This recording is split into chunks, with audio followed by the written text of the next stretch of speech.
Now, the analogy of a donkey being carried made to carry burdens, donkeys are actually animals that endure a lot of pain because human beings have used them to go up mountains and to put more and more and heavier loads on them. And donkeys do everything they can to just, any way they could just get rid of the burden somehow.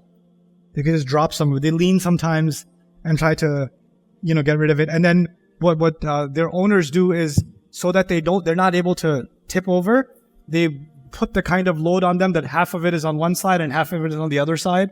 So now they double the load, right? And then they figure when they were carrying one, because if you put it right on top of the body, it's one kind of weight.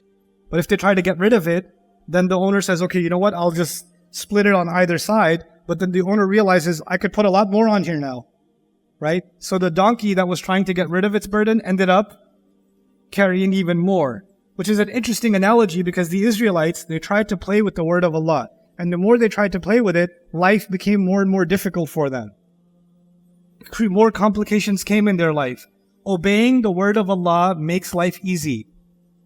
Disobeying the word of Allah makes life difficult. That is the Qur'an's formula. It's always been there since the beginning.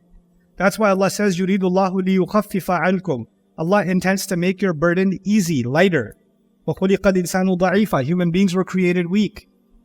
Marriage was made easy. Divorce was made easy.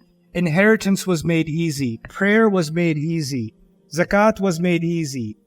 All matters in Islam are actually things that make life easy. And all the things, you'll notice, all the things that are prohibited in Islam, like alcohol or gambling or all of them are either addictions, or if you stay in them, they create a lot of difficulties. Like even if they feel good in the moment, they will create like enormous long-term burdens and difficulties. So the law of Allah, the purpose of the law of Allah is actually to make the burden lighter. But when they didn't follow the exact law of Allah, the burden kept getting heavier and heavier and heavier and heavier on them, like a donkey that is being made to carry so much load.